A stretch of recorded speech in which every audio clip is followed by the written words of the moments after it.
짧으니까 우리 다 같이 한번 큰 소리로 한번 읽겠습니다. 시편 70편 보면 내용이 짧죠? 자, 1절부터 천천히 같이 큰 목소리로 읽어보겠습니다. 하나님이여 속히 나를 건지소서. 여호와여 속히 나를 도우소서. 내 영혼을 찾는 자로 수칠 무한을 당케 하시며 나의 상함을 기뻐하는 자로 물러가 욕을 받게 하소서. 아하 하는 자로 자기 수치를 인하여 물러가게 하소서. 주를 찾는 모든 자로 주를 인하여 기뻐하고 즐거워하게 하시며 주의 구원을 사모하는 자로 항상 말하기를 하나님은 광대하시다 하게 하소서. 나는 가난하고 궁핍하오니 하나님이여 속히 내게 임하소서. 주는 나의 도우시오 나의 건지시는 자시오니 여호와여 지체치 마소서.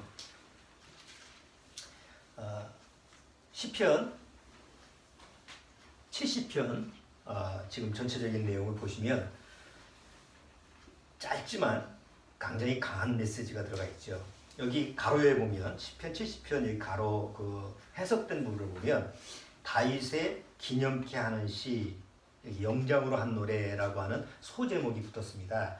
여기서 기념케 하는 시라고 하는 것보다는 영어 그 성경에서 보면 기억해 하는 시라고 표현되어 있습니다. 그게 더 적절한 해석일 것 같아요.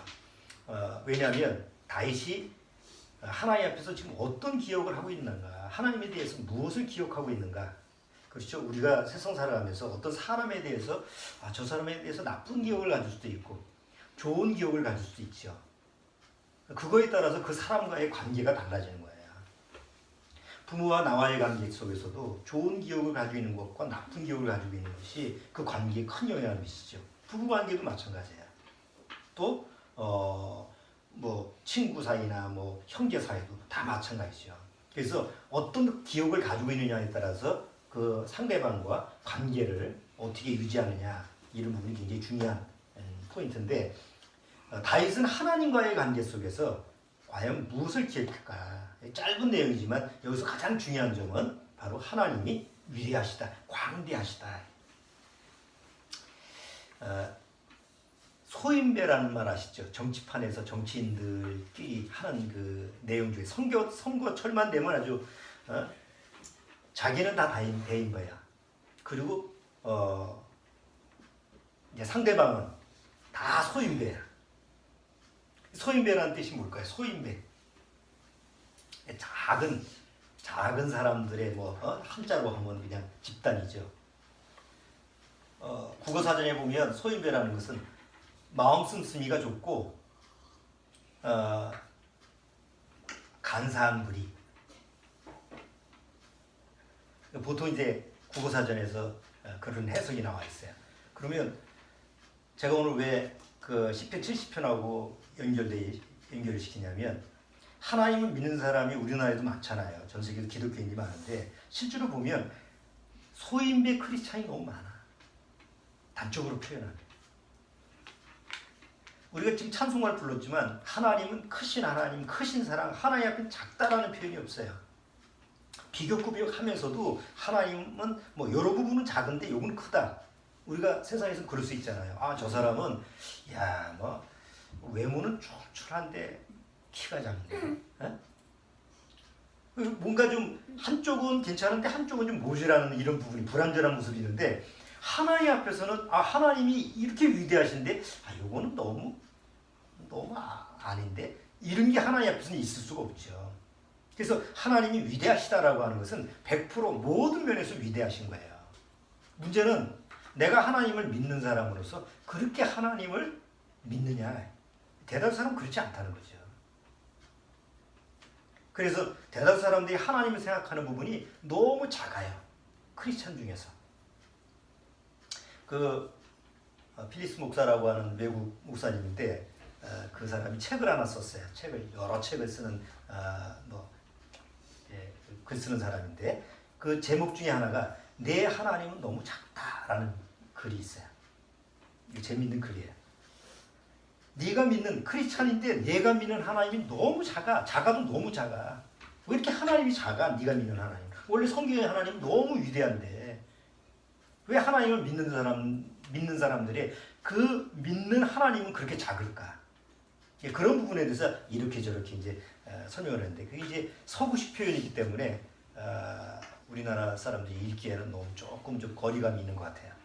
제가 다시 재조명을 해서 우리 입장에서 뭐 우리 사고 방식이 있으니까 우리가 가지고 있는 그런 뭐 여러 가지 습관이나 가치관이나 이런 부분에 대해서 다시 한번 설명을 해볼게요. 보통 그 광대하다라고 하는 말, 광대하다, 그 단어를 잘 안 쓰죠. 세상에서 안 쓰는데 쓰는 표현이 있어요. 어떤 때는 광대라고 그래요. 어떤 때 쓰죠?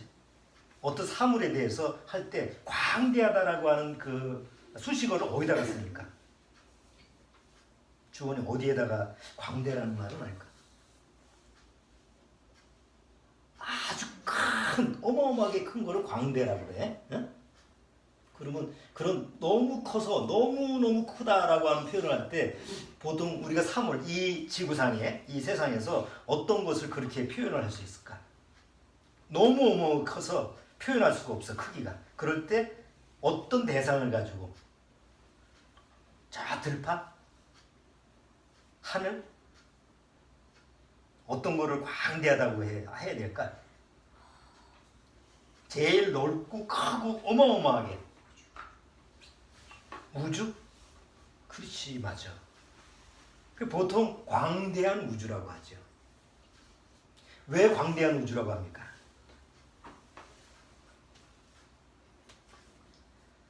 측량할 수가 없으니까. 우주에는, 우리가 보는 우주에는 우리 태양계라는 게 있어요. 태양을 중심으로 해서 수금지, 화목, 토, 해양성까지 이렇게. 그래서 그 지구 태양계를 관찰하기 위해서 위성을 하나 쏘아 올렸어요. 1977년 9월에. 그게 보이저 1호, 보이저 2호예요. 한 달 간격으로 쏘아 올렸어요. 그런데 지금 보이저 1호가 어디까지 갔어요? 지구의 태양계의 맨 끝, 해양성을 넘어서 태양계, 지금 우리가 사는 태양계 이 은하계의 경계선까지 갔다고 그래요. 얼마나 걸렸을까요? 시간이. 77년도에 갔으니까. 지금 2017년이잖아요. 몇 년 걸렸어요? 40년. 40년 동안 120억 킬로를 그냥 가가지고, 무한정 가가지고, 거의 태양계의 끝, 경계선, 우주의 경계선인데, 우리가 사는 이 태양계도 하나의 은하계 중에 하나이죠. 태양계라는 게 우리만 있는 게 아니잖아요. 그러면 이 우주라고 하는, 우리가 사는 태양계를 중심으로 하는 이런 행성들이 있는 은하계가 우주에 몇 개예요? 2천억 개라고 합니다. 2천억 개의 은하계가 있는데 그 은하계에서 태양계처럼, 우리처럼 태양을 중심으로 해서 태양계처럼 이런 항성들이 또 2천억 개. 그러니까 상상할 수가 없는 거죠. 뭐 별을 어떻게 샜는지는 난 이해가 잘 안 되는데, 어쨌든 천문학자들이 나중에 결론이 그거예요. 우주라고 하는 건 우리가 측량할 수가 없다. 그래서 뭐라고 하는 거예요? 광대하다 그러는 거예요. 그러면 그런 우주를 창조하신 분이 누구예요? 하나님이죠.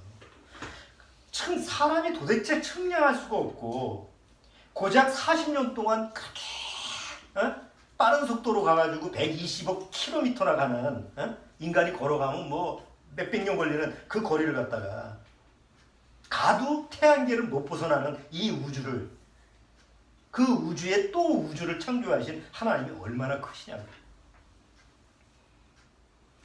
그 어마어마한 그 창조를 하신 하나님의 위대하심에 대해서 사람들은 기독교인이라고 하면서 하나님을 그렇게 크신 하나님으로 믿느냐. 그렇지 못하다는 거죠.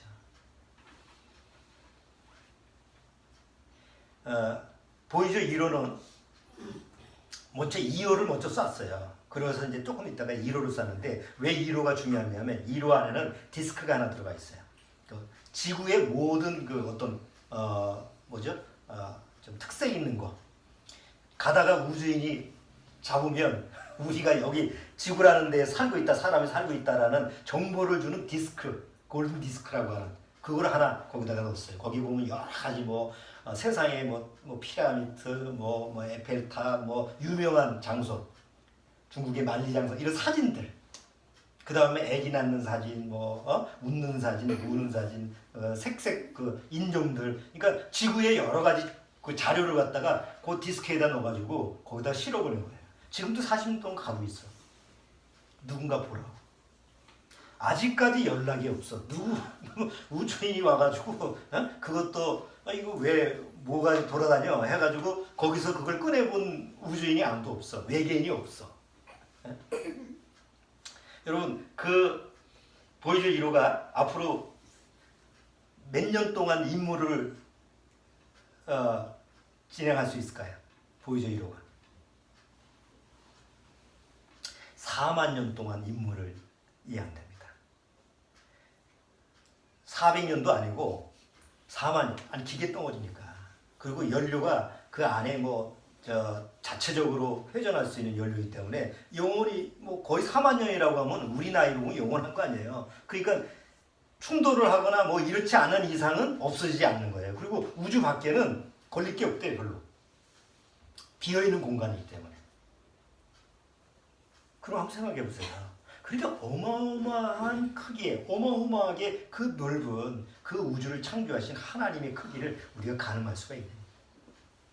그런데 우리가 기독교인이라고 교회에 나와서 하나님을 믿고 성경을 보는 그 순간 사람들은 하나님을 아주 너무 현미경으로 보는 그런 모습처럼 하나님을 너무 작게 본다는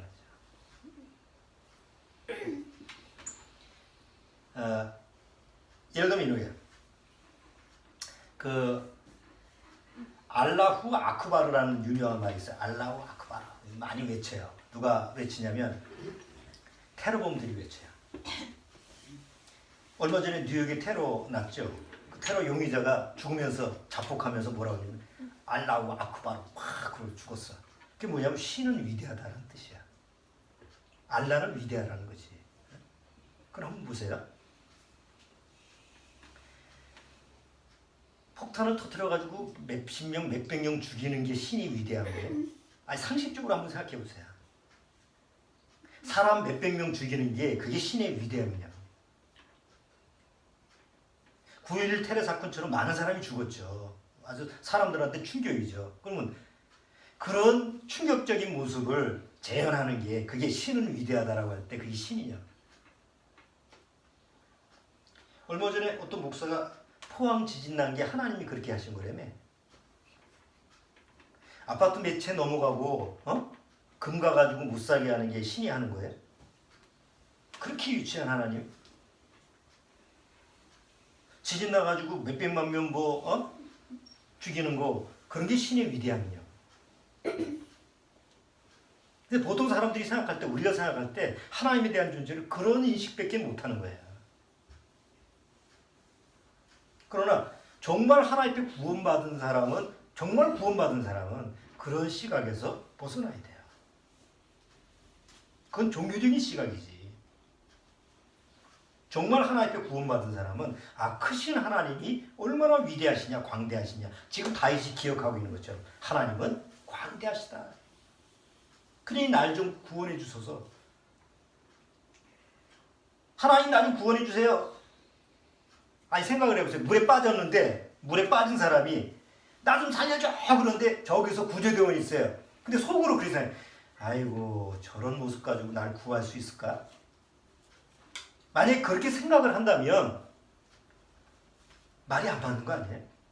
그렇게 생각하는 사람도 없지. 당장 자기가 물에 빠져가지고 좀 죽게 생겼는데 그 상대방이 와르바시처럼 생겼든지 아니면 우람하게 그런 게 안 보이지 무조건 살려달라고 그러지. 여자든 남자든 그렇잖아요. 물에 빠진 사람이 지금 물에 빠져 들어가는데 밖에 사람한테 그게 노인이든 소년이든 아니면 지나가는 여자든 관계없어. 그냥 관계없이 살려달라고 외치잖아. 그게 자기 목숨의 경각에 지금 매달려 있는 사람의 실질적인 모습이에요. 하나님 앞에서도 마찬가지예요. 하나님 사람들이 암병 고쳐주세요, 이거 해주세요, 저거 해주세요, 이 문제 해결해 주세요 하는데 정작 자기 마음속에서는 하나님을 아주 능력이 없는 하나님으로 생각하는데 아니 하나님이 반응을 표현하겠냐고.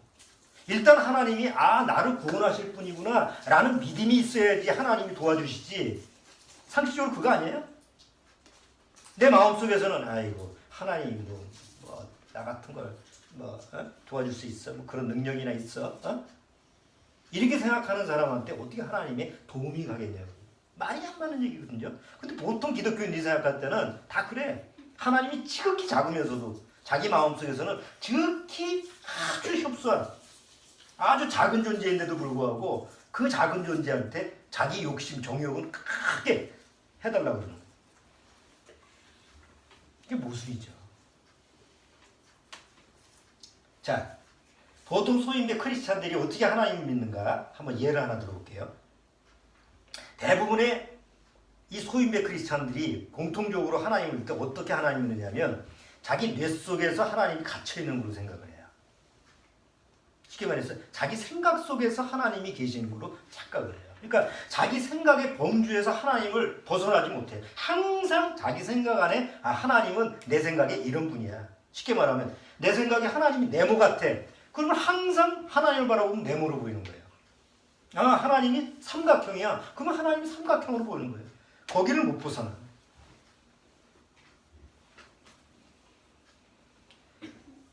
성경 공부를 하고 신학 공부를 하고 신학 박사가 합시다. 그건 학문이죠.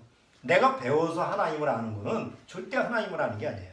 여러분 요한복음 5장에 보면 영생은 요한복음 6장 40절에 나와 있죠. 영생은 유일하신 하나님과 그의 보내신 자 예수 그리스도를 아는 것이니다 그랬죠. 요한복음 17장에 나오고 요한복음 6장 40절은 아버지의 뜻을 알아야 된다. 아버지의 뜻은 영생이다 그랬죠. 요한복음 6장 40절에 아버지의 뜻은 영생이다 그러니까 영생이 뭐예요? 그러니까 요한복음 17장에 가서 다시 풀어주는 거예요. 영생은 유일하신 참 하나님과 그의 보내신 자 아들 예수 그리스도를 뭐예요? 아는 것이니다. 여기서 안다라는 단어는 영어로 뭐예요? know입니다. KNOW know입니다. 보통 KNOW know라고 하는 단어, 이 know라고 하는 단어는 성경에서 know라고 하는 단어가 나올 때 주로 어떤 때 사용하냐면 남자와 여자가 부부가 같이 하나가 되는 잠자리를 할 때 know라는 단어를 씁니다.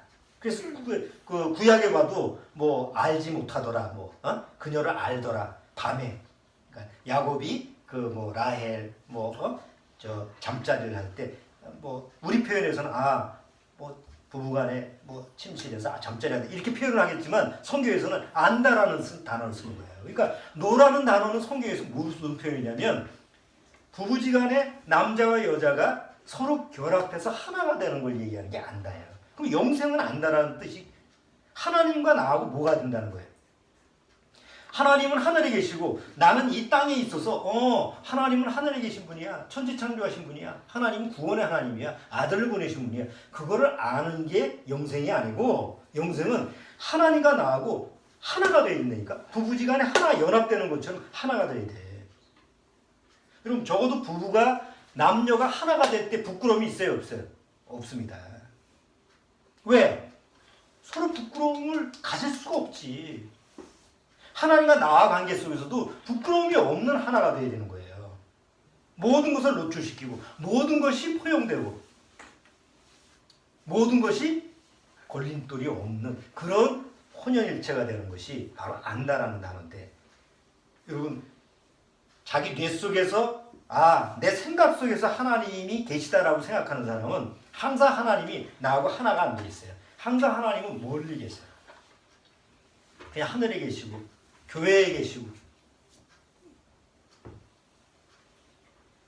항상 내 생각, 내 판단, 내 기준, 내 경험, 내 가치관 항상 나라고 하는 하나님 대신 나를 중심으로 해서 움직여. 하나님은 없어. 내 생각에도 하나님의 생각은 없고 하나님이 주인이 안 돼 있어. 내 경험에도 하나님이 주인이 안 돼 있어. 내 가치관에도 하나님 항상 나야. 그러면 하나님과 무슨 관계가 있어요? 종교적인 하나님을 믿는 거죠. 대다수 우리나라의 크리스찬들이 다 그런 거예요. 한번 예를 들어볼게요. 아무리 하나님이 기사와 이적을 보여줘도요. 자기 뇌 속에서 하나님을 믿는 사람은 절대 하나님을 하나님으로 믿을 수가 없어요. 이스라엘족이 애굽에서 종살이하다가 하나님이 모세를 통해서 건져냈습니다. 건져냈을 때 아무 경험도 없이 오질 않았어요. 그렇죠? 애굽에서 10가지 재앙을 하나님이 내렸어요. 그렇죠? 애굽에다가. 그런데 이스라엘 민족은 전혀 해가 없었어요. 이스라엘 민족은 그걸 봤어요. 애굽에서 같이 살았으니까요. 그런데 이스라엘 민족이 사는 영역에는 똑같이 우박이 내리고 똑같이 막 재난이 떨어져도 이스라엘 민족은 해를 당하지 않았어. 그러니까 그들은 눈으로 보는 거예요. 야, 정말 하나님이 살아계시는구나. 그리고 애굽에서 나왔어요. 애굽에서 나와서 홍해를 건너다 보니까 홍해가 바다가 막혔죠. 뒤에서는 애굽 군사가 쫓아와서 또 거기서 난리를 피고 우리 여기 죽이려고 인도했냐 온갖 하나님 앞에 원망을 풀어놓는데 하나님은 모세를 통해서 홍해를 갈라지게 했어요. 그게 유명한 홍해 사건 아닙니까? 바다가 갈라졌어. 바다가 갈라지는 건 우리나라 어디 전라도에 1년에 한 번씩 간만의 차이로 이렇게 벌어지는 그런 게 아니에요. 실제로 바다가 깊은 바다가 양쪽으로 갈라지는 거예요. 거기를 건넜어요. 여러분, 내가 그 경험을 했다고 해서 그게 잊혀질 수 있는 기억입니까? 홍해를 무사히 건넜어요. 그리고 이제 가나안 땅으로 간 그 광야, 지금 수에즈만 그 광야를 건너가면서 말이죠. 하나님이 반석에서 물을 냅니다. 사막에서 반석에 물을 냅니다. 쓴물을 단물로 만듭니다. 그들이 경험한 거 보면 상상할 수 없는 기억이에요. 아, 정말 하나님이 계시는구나. 도대체 기억을 하나님의 기억을 하나님을 기억 안 할래 안 할 수 없는 경험들이 있었던 사람이에요. 그런데 시내산에 가서 한 2달 지나서 시내산에 가서 기간도 2달밖에 안 됐어요. 애굽에서 나온 지 2년이나 걸리고 20년이 걸리면 말을 안 해. 2달밖에 안 됐어. 2달 된 기억을 그들은 생생히 가지고 있었어요. 시내산에 갔는데 하나님이 모세를 불러서 올라오라고 그러죠. 40일 동안 모세가 안 내려왔어요. 이스라엘 백성의 지도자들이 모여가지고 모세가 지도자가 없어. 이거 큰일 났네. 이거 어떡하지? 이거 그래서 만든 게 뭐예요? 아론을 닥달해가지고 만든 게 금송아지입니다. 그 전에 애굽에서 그렇게 하나님의 제약을 받고 능력을 받고 홍해를 건너는 능력을 받고 광야에서 쓴물이 단물이 되는 거 그런 능력을 받으면서도 그들이 기억하고 있는 건 뭐냐면 하나님이 눈에 안 보이는데 뭔가 지도자는 없고 큰일 났다. 우리 뭔가 있어야 되겠다. 우리를 인도할 신을 좀 만들어야 되는데 하고 고작 머릿속에 생각하는 게 뭐냐면 옛날 애굽에서 봤던 신들 중에 송아지 신. 그래서 하나 만들고 거기서 이제 웃고 떠들고 춤추고 난리를 친 거예요. 그게 하나님이다. 그래서 모세가 내려와가지고 십계명 돌판을 다 깨트린 거 아니에요. 그럼 거기서 한번 생각을 해보세요. 왜 사람들이 하나님이 함께하고 그렇게 능력을 보여줬음에도 불구하고 생각이 안 바뀔까? 소수의 사람, 그야말로 소수, 모세, 여호수아고 갈렙 몇 사람 빼놓고는 생각이 안 바뀌어요. 절대 생각이 안 바뀌어서 하나님 뭐예요? 40년을 뺑뺑이 치게 한 거예요. 안 바뀌니까. 바뀔 수가 없으니까. 그래서 사막에서 죽이는 거예요.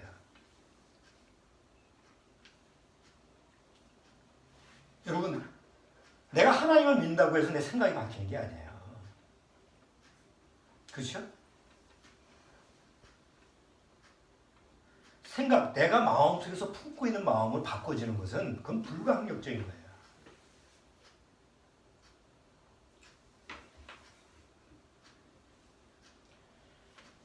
우리가 하나님의 생각을 아무리 품어도 내 생각으로 하나님을 생각할 수 없는 게 하나님이에요. 왜? 너무 위대하시니까. 내 뇌 속에서 아무리 생각을 해도 하나님을 생각할 수 없는 어마어마하게 위대한 분이 하나님이에요.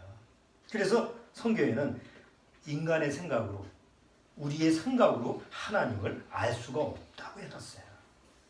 그런데 여전히 크리스찬들은 교회 나가서 성경 공부하고 배우고 자꾸 자기 머릿속에서 하나님을 생각해서 믿으려고 그래요. 대도서 많은 사람이 구원받았다고 그래요. 구원받았다고 시인하면서도 바뀌어지지 않는 이유가 뭐예요? 여전히 자기 뇌 속에 하나님을 그 안에 가둬놓고 믿으려고 그래요. 물론 하나님은 자기 뇌 속에 들어가 있는 분이 아니죠. 들어갈 수가 없는 분이죠. 그 조그만 뇌. 우리 뇌가 큰 게 아니잖아. 이 조그만 뇌 속에 어떻게 하나님이 들어가서 사시냐고. 그럴 수가 없잖아요. 그런데 사람들은 그렇게 하나님을 자기 머릿속에, 상상 속에, 생각 속에 가둬놓고 그게 하나님이다 하고 믿는 거야. 고린도전서 2장.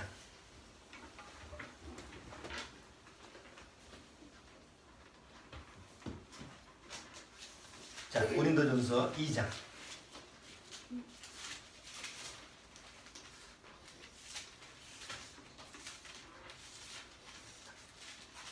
자, 2장 9절. 고린도전서 2장 9절. 우리가 한번 읽어주세요. 기록된 바 하나님이 자기를 사랑하는 자들을 위하여 예비하신 모든 것은 눈으로 보지 못하고 귀로도 듣지 못하고 사람들의 마음으로도 생각지 못하였다 함과 같이니라. 사람의 생각으로 하나님을 알 수가 있어요, 없어요? 없어요. 이사야서 57장 보세요. 이사야서 55장. 이사야서 55장.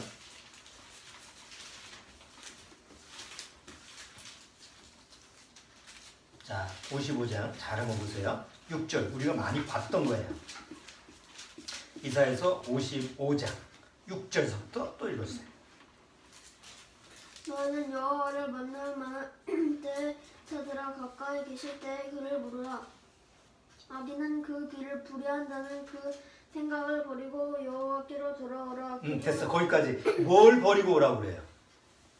하나님께로 오는데, 여호와께로 오는데 뭘 버리고 오라고 해요? 자기 생각을 버리고 오라고. 그런데 교회에 오면서 자기 생각 버리고 오는 사람 있어요? 여전히 자기 생각을 그대로 가지고 와서 설교를 듣고 여전히 자기 생각 그대로 가지고 와서 말씀을 들으면 그게 말씀이 들리냐고. 안 들려 절대. 내 생각을 버리고 와야 돼. 그런데 내 생각을 스스로 버릴 수가 있어요?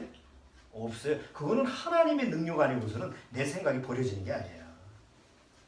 그래서 구원받은 사람 안에 기적은 뭐냐면요. 하나님을 믿을 수 있는 게 기적이에요. 왜? 자기 생각을 버리고 믿어야 되는데 그게 불가능하거든. 하나님의 교회는, 하나님이 계시는 교회는 적어도 거기에 오는 사람들이 자기 생각을 버리고 와서 앉아 있어야 돼. 근데 대부분의 교회들은, 우리도 마찬가지지만 다 자기 생각을 그대로 가지고 와서 오는 거예요. 근데 항상 우리의 생각은 온전합니까? 항상 우리의 생각은 바른가요? 아니죠. 우리의 생각은 항상 문제가 많아요. 항상 거기서는 문제가 많기 때문에 그 문제에 대한 결과가 나쁠 수밖에 없죠. 그래서 교회에 나쁜 일이 많이 일어나는 거예요. 하나님의 생각으로 그냥 유지가 된다면 나쁜 일이 일어날 수가 없지. 선한 일만 일어나야지. 그러나 여전히 지상에 있는 이상, 육을 가지고 구원받아도 육을 가지고 있는 이상 계속 교회 안에서도 문제가 일어나는 이유가 다툼, 또 시기, 또 뭐 분당 이게 일어나는 건 여전히 생각을 버리지 않는 결과이기 때문에. 그 때문에 정말 자기 생각을 버리지 않고서는 하나님 앞에 나올 수가 없어요. 나와도 오히려 하나님과 아무 연관성이 없어요. 두 번째, 대부분의 소인배 크리스찬은요, 하나님을 자기 육신의 부모를 닮은 하나님으로 생각을 해요. 아니 절대 본인은 그렇게 생각을 안 해요. 아유, 우리 부모하고 하나님 아버지하고 다르지. 그렇게 생각은 해. 그렇게 생각해, 자기 생각. 그러나 실제로 자기가 아는 하나님은 자기 육신의 부모를 닮은 한계에서 못 벗어나요. 원래 부모는요, 원래 하나님이 부모라는 게 뭐예요? 아버지, 어머니잖아요. 자식을 낳아야지 부모가 되는 거잖아. 자식이 없으면 부모가 안 돼요. 네? 자식이 없는 사람은 뭐라고 해요? 그냥 호래비 이렇게 하지 부모의 자격이 없어요. 근데 자식이 있으면 자식을 낳은 사람은 부모야. 네? 그럼 부모는 누구의 모형이냐면 하나님 아버지의 모형이에요. 원래 부모를 통해서 죄가 들어오기 전에는 하나님은 부모를 통해서 하나님의 모습을 이렇게 사람들한테 이게 하나님의 모습이야. 눈에 보이진 않지만 자기 부모를 통해서 이게 하나님의 모습이구나 라는 걸 알 수 있는 모형적인 인물이 바로 부모예요. 그런데 죄로 타락된 다음에 그걸 상실해 버렸어요. 부모가. 왜? 죄인이 됐기 때문에. 그래서 죄인은 자기 자식들한테, 그러니까 죄를 가지고 있는 부모는요, 자식을 낳고 그 자식한테 무엇을 투영해 주느냐, 보여주느냐면 사단의 모습을 투영해 줘요. 부모가 자식한테. 그게 요한복음 8장 얘기예요. 예수님이 바리새인들한테 뭐라고 해요? 너희는 너희 아비 마귀에게서 났으니 그 아비의 모습을 그대로 보여준다. 그렇죠? 요한복음 8장 한번 보세요. 요한복음 8장.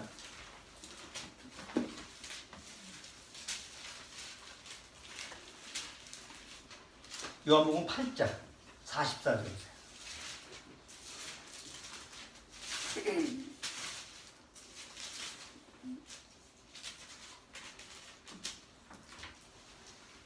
자, 8장 44절. 44절부터 읽어줘봐요. 너희는 너희 아비 마귀에게서 났으니 너희 아비의 욕심을 너희도 행하고자 하느니라. 저는 처음부터 살인한 자여 진리가 그 속에 없으므로 진리에 서지 못하고 거짓을 말할 때마다 제가 것으로 말하노니 이는 저가 거짓말장이요 거짓의 아비가 되었음이니라. 여기 됐어요. 여기 보면 정작 부모가 누구의 모습을 비춰주는 거예요. 하나님의 모습을 비춰줘야 될 부모가 되어야 되는데 죄로 타락된 다음은 사단의 모습을 투영해 준다고. 그러니까 그게 계속 대물림이 되는 거죠. 부모를 통해서 사단의 모습을 배웠지, 자식을 낳으면 똑같이 또 내가 사단의 모습을 자식한테 투영. 그게 인류의 역사에 쭉 내려오는 거예요. 그 고리가 끊어져야 돼. 그 고리가 언제 끊어지느냐? 정말 구원받으면 끊어져요. 왜? 부모가 사단의 성품을 닮은 그 부모가 하나님 앞에서 그 사단의 성품을 닮은 육이라는 게 십자가에서 죽어버렸기 때문에 그 다음에는 부모님을 보니까 뭔가 하나님의 모습을 조금 내가 보는 것 같아. 이렇게 바뀌어질 수 있는 거죠. 한번 보세요. 부모를 통해서 하나님은 온전한 사랑을 보여주기를 원했는데 부모가 죄인이면은 온전한 사랑을 자식한테 한다고 해도 온전한 사랑을 주지 못해요. 굉장히 편협되고 거짓된 이기적인 사랑을 자식들한테 주는 경우가 많죠. 그러니까 부모가 자식한테 사랑을 주는 것은 당연해요. 그건 동물도 그래. 동물들도 자기 자식을 사랑하는데 사랑 안 합니까? 기본적으로 똑같아. 그런 수준으로 보면 부모가 자식을 낳고 뭐 양육시키고 교육시키고 이런 걸 보면 동물의 세계하고 똑같아. 그런데 동물처럼 인간은 순수하지가 않아. 이기적이야. 거짓돼. 그게 사단의 성품을 닮았다는 거지. 그렇죠?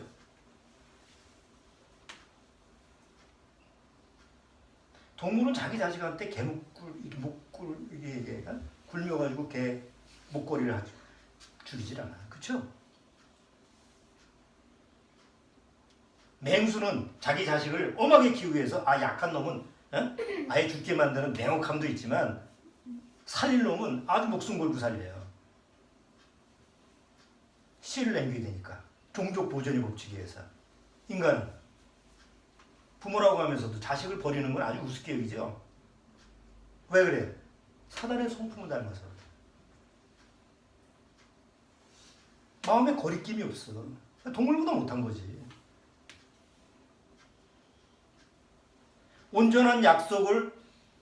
부모가 온전한 약속을 자식한테 100% 지킬 수 있는 게 하나님이 보여주는 그런 아버지의 모습인데, 인간들의 부모는 시건 아시죠? 약속을 밥 먹듯이 하죠. 이거 해줄게, 저거 해줄게. 그리고 항상 조건을 걸죠. 몇 점 맞으면 이거 해줄게. 요번에 뭐 되면 이거 해줄게. 또 그거라도 약속을 하면 지켜야 되는데 부모가 기억력이 안 좋잖아. 약속을 했으면서도 이 못 지킬 때가 많아. 그게 고의적인 게 아니고. 그러니까 나중에 자식들이 생각할 때는 우리 부모한테 우리가 항상 어떤 마음이냐, 아, 속았구나 내가. 세뱃돈 받은 거 꼭 가지고 나중에 준다고 그러는데 나중에 이런 반구도 없어. 아, 이 속았구나. 근데 서서히 이게 부모와 자식과의 관계 속에서도 불신이 있고 의심이 있고. 왜? 그게 다 사단의 성품에서 오는 거예요. 하나님은 그렇지 않죠. 하나님이 성경을 통해서 약속을 했는데 하나라도 어긴 적이 있어요? 하나님은 100%의 약속을 지키는 분이거든. 그런데 죄를 타고난 부모는 그런 모습을, 하나님의 모습을 보여주지 못하는 거예요. 신뢰와 믿음을 부모를 통해서 받아야 되는데 오히려 의심과 불신을 주는 게 부모고, 공의와 정의를 보여줘야 되는데 늘 편견, 또 고집. 그러니까 이런 것이 투영이 되니까 저런 건 나쁜 거야 하면서도 나도 모르는 사이에 배우기 때문에 내 자식들한테 또 그걸 대물림을 해주는 거예요. 그리고 또 계속 그 악순환의 그 고리가 언제 끊어지겠어요? 안 끊어지는 거예요. 그래서 예수님이 땅에 있는 자를 아비라 부르지 말라라고 한 적이 있어요. 그러니까 육신의 아버지를, 육신의 부모를 취급하지 말라는 얘기로 오해를 해요. 그 얘기가 아니에요. 마태복음 5장에 예수님이 땅에 있는 자를 한번 보세요. 마태복음 23장.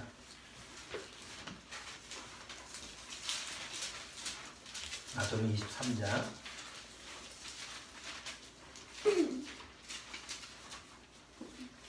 마태복음 23장.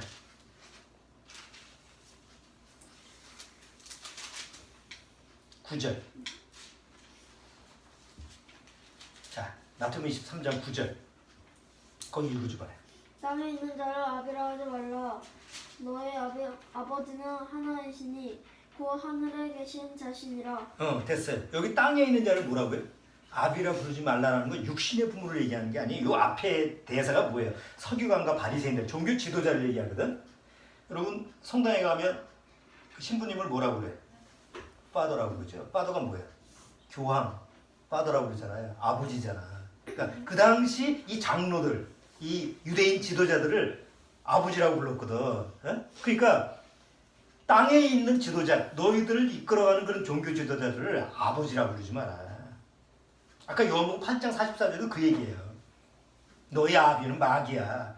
우리 아버지는 하나님인데요. 이렇게 서기관과 바리새인들이 주장하니까 니들 아버지는 마귀야. 그러니까 니들도 똑같이 행하잖아.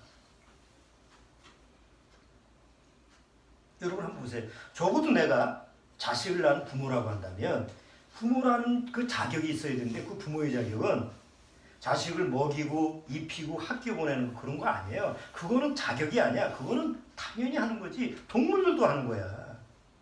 그럼 부모의 자격이 뭐냐? 나를 창조하신 하나님을 부모라는 내 위치를 통해서 자식한테 보여주는 거예요. 내가 믿는 하나님이 저 아버지 어머니 속에 있는 그 저런 모습이구나. 이걸 비춰주는 게 부모의 자격이에요. 이걸 못하는 사람은 부모의 자격이 없는 거야. 자식을 낳아도. 나는 그냥 뼈 빠지게 돈 벌어가지고 자식 위해서 하는데 여러분 절대 자식들은 그런 거 고마워하지 않습니다.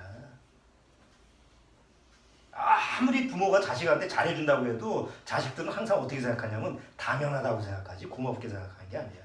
나도 자식 입장이지만 다 그래. 그러면 자식이 언제 고맙게 생각하느냐? 그 부모를 통해서 그 부모가 하나님의 모습이 저렇겠구나라는 것을 봤을 때 정말 부모에 대해서 감사한다고요.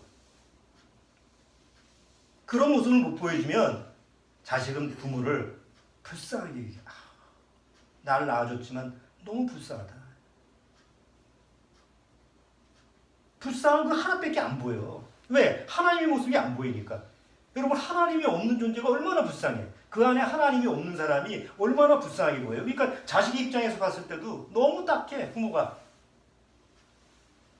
그러나 아무리 세상에서 없고 부모가 없고 형편없어 보여도 그 부모가 하나님의 형상, 하나님의 모습이 아버지한테 있네, 어머니한테 있네. 이게 비춰지면 존경해. 뭘 해주는 게 없어도 존경심이 나온다고 우러나서.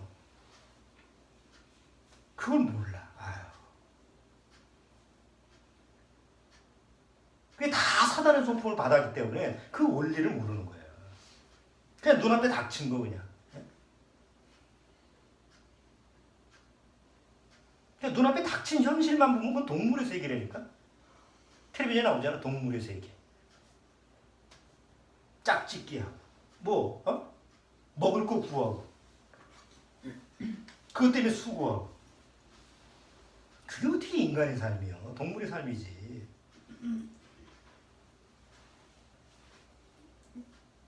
그러나 구원받은 사람은 하나님을 뭐라고 부른다고 했어요? 아바 아버지라고 불러요. 여러분, 아바 아버지라는 뜻이 뭐예요? 하나님과 너무 친근할 때 우리가 많이 들었을 거예요. 아빠라는 게 아바라는 뜻이거든. 그러면 우리가 아버지를 아빠라고 할 때 언제 아빠라고 불러요? 거리감이 없을 때 불러요. 그렇죠? 서로 거리감이 없이 격이 없이 아버지라고 해도 격이 없으면 아빠라고 불러요. 근데 조금 거리감이 있으면 뭐라고 그래요? 아버지라고 불러요. 어렸을 때 주원이 같이 이렇게 어렸을 때는 아빠 그러잖아. 나중에 크면 좀 거리감이 있어. 조금 좀 사이가 좀 벌어져서 그런 거예요. 아버지. 며느리는 절대 시아버지 보고 아빠라고 못해. 그냥 아버님이야. 영원한 거리감이 있거든. 근데 어느 날 거리감이 딱 없어졌을 때 아빠라는 소리가 나온 것처럼 하나님과 나와의 관계 속에서 정말 영생이라는 것은 하나가 되는 것처럼 거리감이 없으면 아바 아버지라고 부를 수 있다. 왜? 더 이상 내가 믿는 하나님은 내 육신의 부모처럼 불완전한 존재가 아니라는 걸 알거든. 그러니까 자꾸 자기 육신의 부모를 생각하는 그 관점에서 하나님을 자꾸 보고 믿으려고 하니까 마음속에서 안 믿어지는 거예요. 아이, 우리 부모가 나를 배반했는데 하나님도 배반하시겠지? 우리 부모가 나를 버렸는데 하나님도 나를 버리시겠지? 우리 부모가 거짓말을 밥 먹듯이 하는데 하나님도 그렇게 거짓말을 밥 먹듯이 하겠지? 우리 부모가 능력이 없는데 하나님도 그렇게 능력이 없겠지? 항상 자기가 보는 그 부모의 관점에서 못 벗어나. 그 사람은 절대 하나님을 진짜 하나님의 아버지를 못 믿는 거야. 이런 사람들이 부지기수야. 또 하나님을 판사나 경찰관 같이 생각하는 사람들이 또 제법 많아요. 경찰관 아시죠? 여러분 다 운전하니까 운전하다가 경찰관이 딱 앞에 보여요. 그러면 의식을 해요, 안 해요? 의식을 다 합니다. 정상속도로 가도 움찔해가지고 또 뭐 잘못한 게 없나? 내가 좀 속도를 너무 내지 않았나? 이렇게 경찰관만 보면 그래. 그냥 경찰관이 안 보이면 과속도 내고 위반도 하고. 그러니까 항상 도로를 다닐 때 나도 마찬가지예요. 경찰관이 서 있냐 안 서 있냐 항상 주시하지. 안 서 있으면 위협을 하게. 신호대 이런 데도 경찰차가 딱 보이면 그냥 지나갈 것도 한번 서서 한번 가보고, 없으면 불법으로 막 신호등 켜져도 그냥 막 가고. 왜 그래? 그것도 경찰관은 사람을 보는 거 아니에요? 잘못하면 또 벌금 묻으니까. 일주일 내내 하나님을 의식을 안 해. 주일날만 하나님을 의식해. 아이고 오늘 교회 가는 날인데 하나님 보러 가야지. 그리고 좀 하나님에 대해서 뭔가 좀 의식을 하고 뭔가 조심하는 모습을 취해. 그러다가 교회 문만 나가서면 하나님의 생각 속에도 아무것도 없어.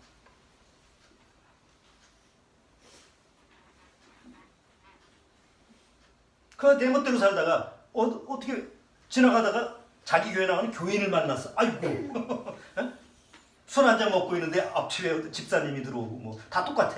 다 술 먹으러 왔으니까. 담배 한 대 탁 밟고 있는데 아무개 권사님이 지나가. 아이고 뒤를 숨겨. 떳떳하면 왜 숨겨? 그렇게 정당하다면. 그러니까 그런 모습으로 사는 게 보통 소인배 크리스찬이에요. 사람은 그렇게 의식하면서도 하나님은 의식을 못해. 그게 바로 욥이었어요. 욥기 한번 보세요. 욥이 그렇게 대단한 믿음을 가지고 뭐 동방의 의 그래도요 한계를 못 넘어. 왜? 욥이 생각하는 하나님은 항상 경찰관이었거든. 욥 7장 20절. 욥기 7장 20절.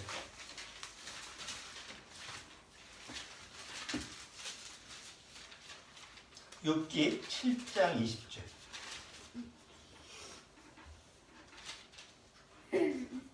자, 7장 20절 읽어주세요. 사람을 감찰하시는 자여, 내가 범죄하는데 주께 무슨 해가 되어리이까? 어찌하여 나로 간역을 삼으셔서 스스로 무거운 짐이 되게 하셨나이까? 됐어요. 여기 뭐라고 그래요? 하나님 뭐라고 해요? 감찰하신 하나님. 왜 사람을 감시해가지고 이렇게 꼼짝 못하게 합니까? 경찰관 아니에요. 어? 하나님이 하라고 그랬어, 말하고 그랬어, 지멋대로 살면서 왜 나를 이렇게 감시합니까? 이게 욥이에요. 그게 구원받은 사람의 모습이 아니지. 보통 이 크리스천들, 구원을 받지 못한 교회 나가는 사람들이 항상 하나님을 의식하지 하면서도 항상 목사는 의식하잖아. 아이고, 목사님 모이면 잘하는 것 같고 굽신대고. 교인들 보면 내가 그래도 교회에서 이 정도 위치니까 또 바른 생활을 하는 것처럼. 그러다가 아무도 없으면 그냥 개차반으로 살고. 그게 어떻게 그게 믿는 사람이냐. 차라리 안 믿는 사람보다 더 못한 거예요. 하나님이 제일 미워하는 게 뭐예요? 외식이야. 위선이라고. 차라리 악하게 살든지 차라리 불의하게 살든지 그것도 아니고 겉으로는 크리스찬인 척하고 속으로는 뼛속까지 악인이고 그런 사람들이 교회에 수두룩하잖아. 그러니까 하나님을 진짜로 믿는 사람도 너무나 적은 거예요.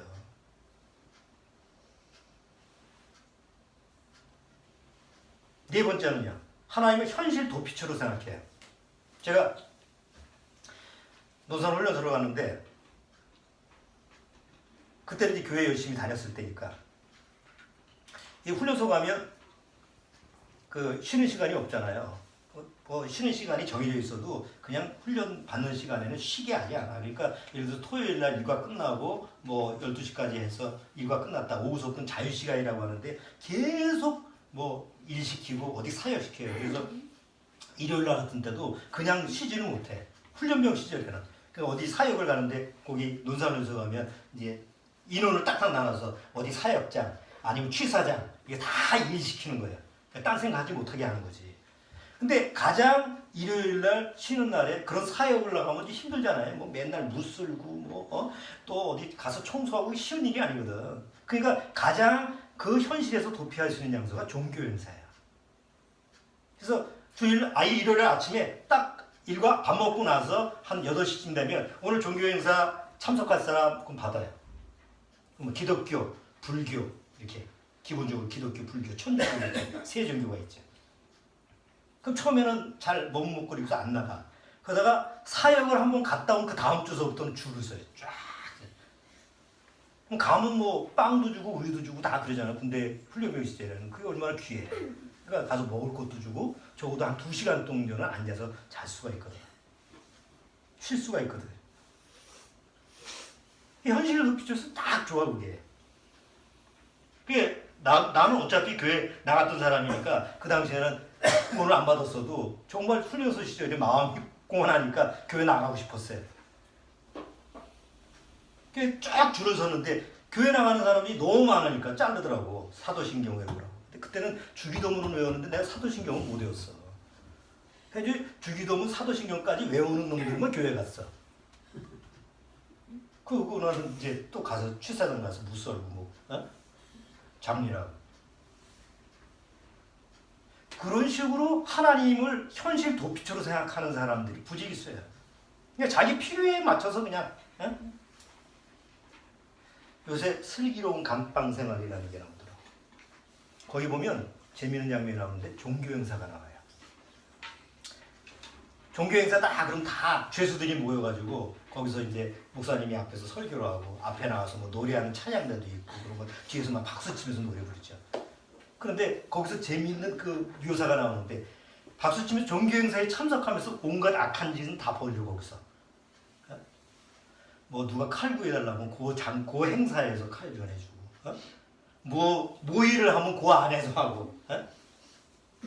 그러니까 종교 행사가 악을 행할 수 있는 가장 좋은 장소더라고 보니까. 실제로 그렇고. 대부분 교회 와서 사람들이 모여서 뭐 얘기해요? 보통 일반 교회에서 사업하는 사람은 사업 얘기해요. 장사하는 사람은 장사 얘기합니다. 야구르트 아줌마는 야구르트 팔 생각을 하고, 보험 아줌마는 교회 나와서 보험 팔 생각을 하고, 다 그 육신의 생각이니까. 사람들 많이 모여 있어야만이 거기서 뭔가 일을 꾸릴 수가 있는 거예요. 그래서 큰 교회는, 대형 교회는 점점 커지는 거예요. 그렇게 사람이 자기 이익에 맞춰서 나오니까. 좋고 좋은 거니까. 의사는 또 거기 가서 환자를 또 많이 접할 수 있고. 그런 게 교회야.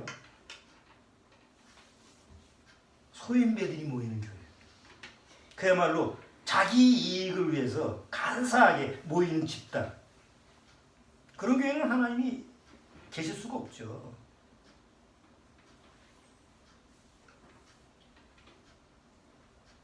다섯 번째는 다고다고 자판기 하나.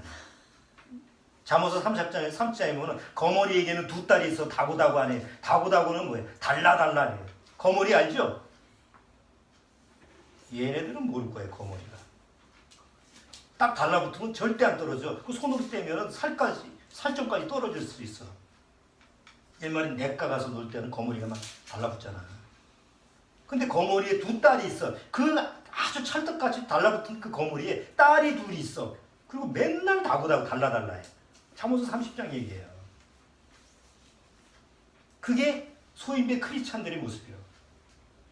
돈 달라, 건강 달라, 뭐 자녀 대학 입시, 지금 때는 또 교회 가서 더 대학 붙게 해달라고 그러고 또 출세 시켜달라고 그러고 명예 달라고 그러고 또 뭐 선거 때만 되면 또 난리법석을 치고 다 달라고 그래. 집에서 문제만 있어도 가정 문제, 부부 문제, 자녀 문제 있으면 다 해결해 달라고. 근데 그냥 해결해 달라고 그러면 안 해줄 것 같으니까 얼마 정도 돈을 내죠. 11조 내고 뭐 감사원금 내고 뭐 헌금 내고 있어요. 얼마 정도 자판기에다 넣어가지고 내가 원하는 거 누르면 그게 나오는 것처럼 알아. 하나님이 그런 하나님이냐고. 자판기 하나님이냐고. 그렇게 시시하고 그렇게 유치하고 그렇게 쪼잔하고 달래야지 꼭 줘야 되는 그런 하나님이에요. 예수님이 뭐라 그랬어요? 너는 먼저 그의 나라와 그의 의를 구하라. 너희 있어야 될 것을 미리 아시는 분이 하나님이 아니냐. 그러면 이렇게 얘기해. 미리 아시는 분이 빨리빨리 주지 왜 안 주냐 또 그래. 부모가 자기 자식한테 덥석덥석 주는 거 봤어요? 정상적인 몸을 하면. 필요할 때 주지. 자세가 있어야지 주지. 뻔히 가서 뭘 주면 돈 주면 사고 치고 어디 가서 담배나 피우고 술이나 먹고 사고 칠 걸 아는데 부모가 그런 자식한테 돈 주는 부모가 있어. 정상적인 몸을 하면. 하나님 더더욱 그렇죠.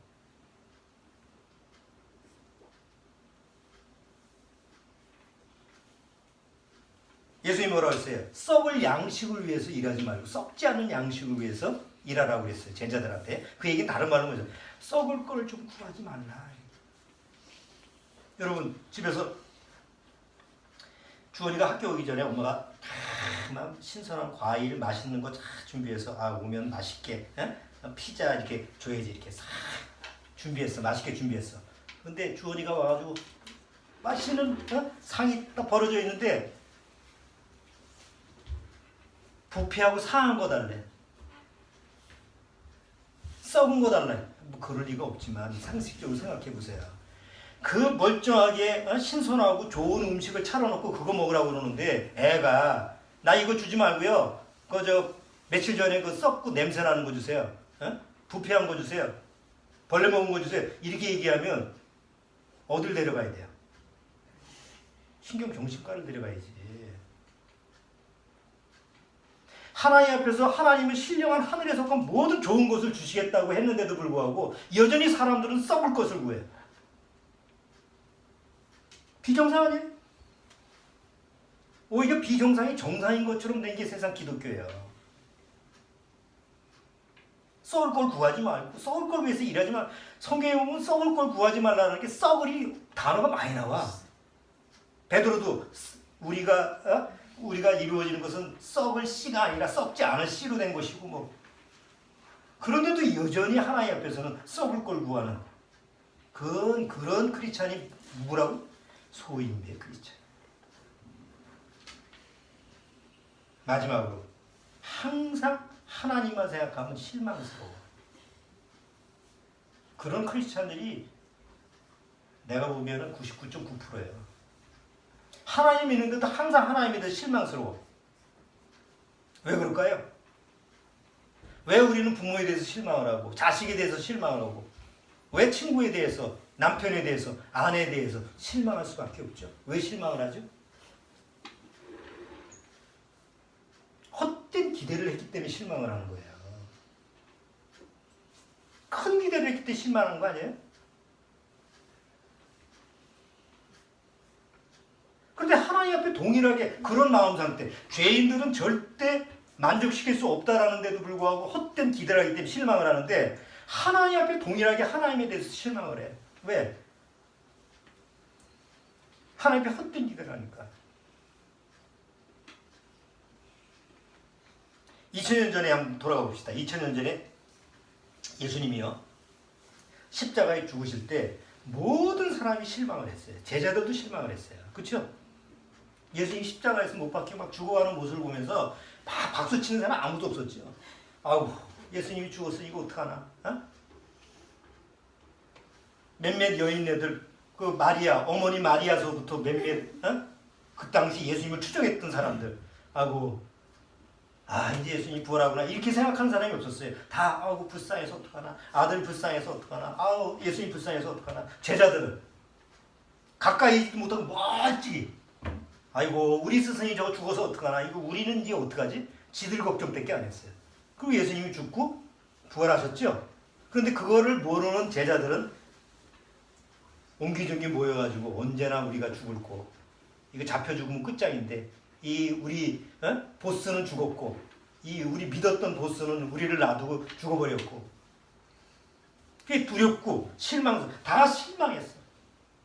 그런데 이미 이전에 예수님은 십자가에 죽기 전에 뭐라고 그랬어요? 너희들 걱정하지 마라. 염려하지 마라. 내가 가도 가는 게 아니야. 보혜사 성령을 보내줄 거야. 그렇게 얘기를 했어요? 안 했어요? 이전에. 왜 그런 걸 기억을 못하냐고. 여전히 아직까지 뭐예요? 거듭나지 못해서 기억을 못하는 거예요. 그런데 예수님이 부활하시고 나서 아예 간 게 아니라 부활하시고 나서 제자들한테 나타났죠. 문을 다 걸어 잠그고 그냥 오돌오돌 떨고 그러는데 거기에 예수님이 문을 통과하고 나서 제자들한테 나타납니다. 그리고 제자들한테 뭐라고 그래요? 안심하니 나니 두려워 말라. 내가 약속하지 않았잖아. 약속했잖아. 이제 내가 가는데 더 이상 너희들 두려워할 필요 없어. 내가 가도 내가 너희들한테 늘 얘기한 것처럼 보혜사 성령을 보내줄 거니까 두려워하지 마. 떨지 마. 그리고 성령이 올 때까지 기다려. 그리고 성령이 왔어요. 성령이 오고 나서 오순절날 성령이 오고 나서 사람들의 모습이 정말 예수님을 통해서 구원받은 사람의 12제자를 비롯해서 제자들이 그 이후에 실망한 사람이 없었어요. 성경에 실망했다는 얘기가 없었어요. 어떤 크리스찬이 실망했다는 얘기가 성경에 기록되어 있어요. 실망했다는 얘기가 없어요.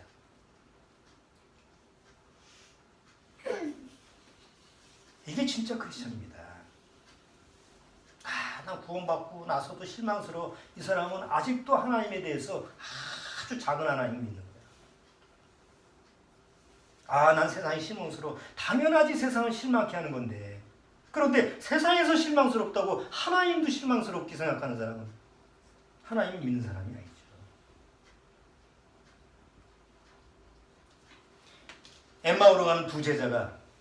엠마오로 가는 두 제자 아시죠? 누가복음에 엠마오로 두 제자가 걸어가면서 터널로 걸어가면서 서로 대화를 나누는데 다 실망스러운 대화. 야, 우리가 쫓던 예수님이 십자가에서 죽었디야.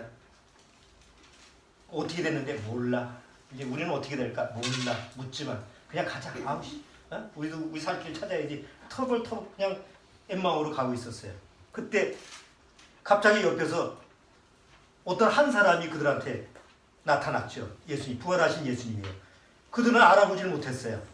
그리고 항상 예수님이 옆에서 주거니 받거니 하면서 그가 누구냐 뭐 계속 얘기를 해요.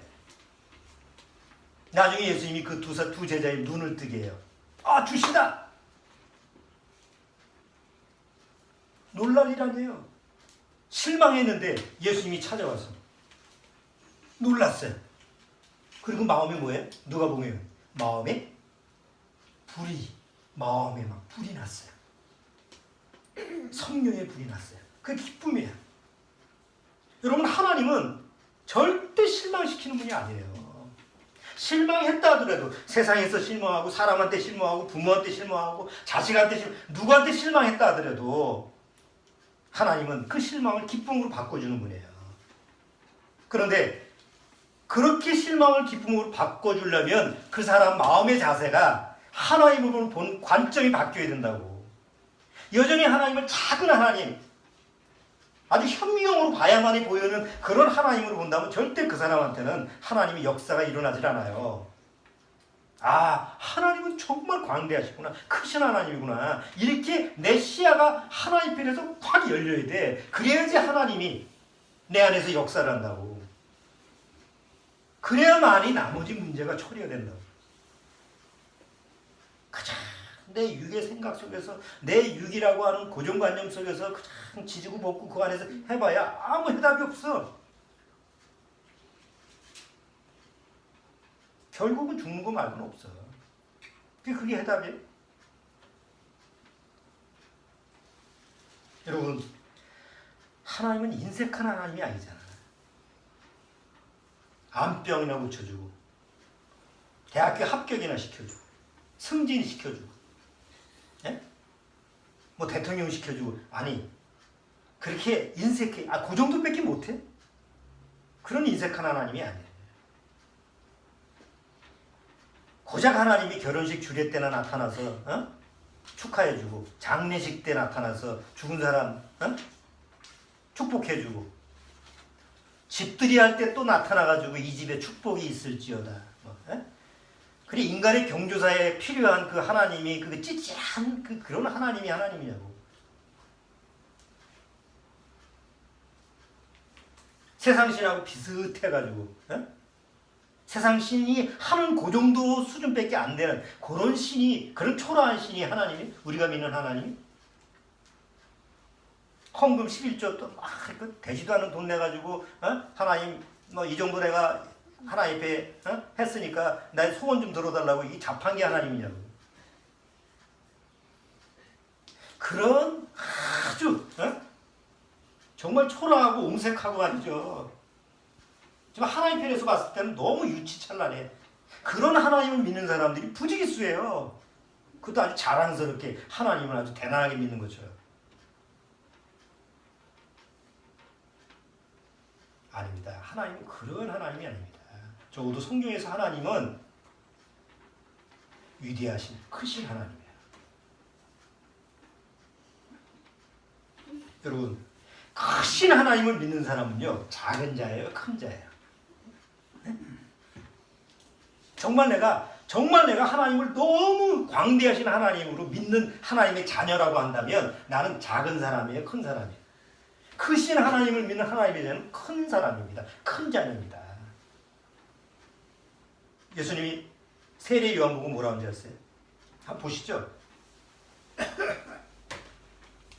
마태복음 11장. 마태복음 11장 11절. 마태복음 11장 11절. 11장 11절. 자, 거기 한번 읽어주세요. 내가 진실로 너희에게 말하노니 여자가 낳은 자 중에 세례 요한보다 큰 이가 일어남이 없도다. 그러나 천국에서는 극히 작은 자가 또 저보다 크니라. 세례 요한의 때부터 지금까지 천국은 침노를 당하나니 침노하는 자는 빼앗느니라. 됐어요. 여기 잘 보세요. 11절. 내가 진실로 너에게 이르노니 여자가 낳은 자 중에 세례 요한보다 뭐가 큰 자가 없어. 그런데 그 뒤에 말이 중요해요. 큰 자, 세례 요한보다 큰 자가 없어. 그러나 천국에서는 극히 작은 자라도 저보다 뭐예요? 크다. 그러니까 천국에서는 작은 자가 있어요, 없어요? 천국에서는 작은 자가 없어요. 다 큰 자야. 왜? 다 크신 하나님을 믿는 사람이니까. 그래서 천국 가는 사람이 너무 적은 거예요. 알량하게 구원 성경 규정 몇 개 외워가지고 구원받았다고 떠들어대고 성경 얘기 좀 내가 유창하게 한다고 해서 나불거리는 거 가지고 구원받았다고 하는 게 아니라 정말 크신 하나님을 마음속에서 정말 그것이 기억되는 사람, 그것이 정말 누려지는 사람은 바로 크신 하나님의 큰 자녀예요. 마태복음 18장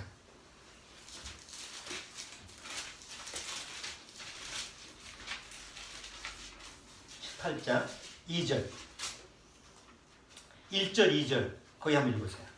그때 제자들이 예수께 나와 가로되 천국에서는 누가 크니이까? 예수께서 한 어린아이를 불러 저희 가운데 세우시고 가라사대 진실로 너희에게 이르노니 너희가 돌이켜 어린아이들과 같이 되지 못하면 결단코 천국에 들어가지 못하리라. 그러므로 누구든지 이 어린아이와 같이 자기를 낮추는 그이가 천국에서 큰 자니라. 자, 됐어요. 큰 자는 누구예요? 큰 자는 성경에서 뭐라고 그랬어요?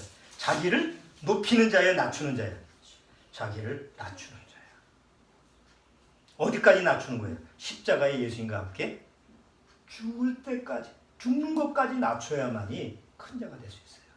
십자가에서 예수님과 함께 죽지 못하는 자는 절대로 큰 자가 될 수가 없어요. 여러분 한번 생각해 보세요. 여러분의 믿음, 여러분의 신앙을 한번 생각해 보세요. 정말 여러분이 하나님을 믿는다면, 우리가 하나님을 믿을 거라면 하나님이 크신 하나님 아닙니까? 그러면 크신 하나님으로 좀 믿자는 거지. 정말 유치한 하나님으로 좀 믿지 말자는 거지. 그냥 세상 썩어질 거 가지고 그냥 그거 닥달하면서 그거 마치 하나님이 그걸 해결해 주지 않으면 하나님이 아닌 것처럼 착각하는 그런 아주 옹졸한 하나님으로 만들지 말자는. 먼저 크신 하나님을 믿어. 그리고 그 크신 하나님을 믿는 큰 자가 되라고.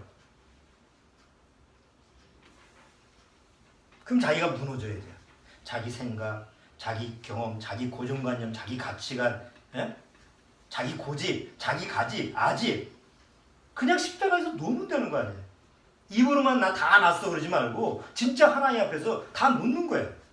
나아지는 거예요. 그랬을 때 하나님이 인정하시는 큰 자가 되는 거예요.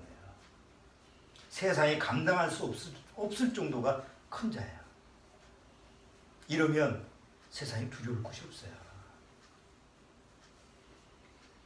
우리 교회가 이런 큰 자들의 모임이 됐으면 좋겠어요. 그냥 소인배 크리스찬 모여가지고 닥달하고 그러지 말고 한 사람, 두 사람이 있어도 세 사람이 있어도 바로 이렇게 하나님 앞에서 크신 하나님을 믿는 큰 자들의 모임. 소망입니다. 소망. 기도하겠습니다. 크신 하나님 정말 감사합니다. 하나님이 십자가를 통해서 나를 위해서 그 크신 사랑을 보여주신 이유는 바로 하나님의 큰 자녀를 낳게 하기 위해서 그러신 것으로 저는 압니다. 아무쪼록 여기에 있는 신령들 정말 하나님을 그렇게 유치하고 아주 찌질하고 인색하고 형편없는 그런 하나님으로 생각하지 말고 또 그렇게 여기지 말고 하나님의 말씀을 통해서 살아계신 그 위대하시고 광대하신 하나님 그냥 그 모습을 믿고 하나님을 경외하는 그런 심령이 되게끔 주님께서 인도하여 주옵소서. 예수님의 이름으로 기도드리옵나이다. 아멘.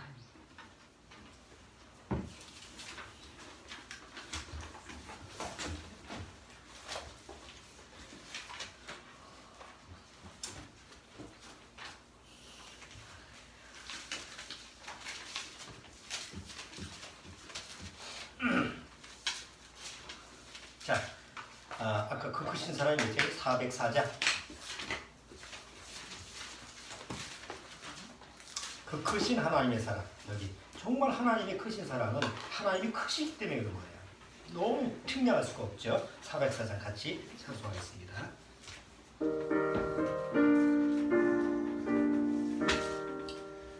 그 크신 하나님의 사랑 말로 다 형용 못하네. 저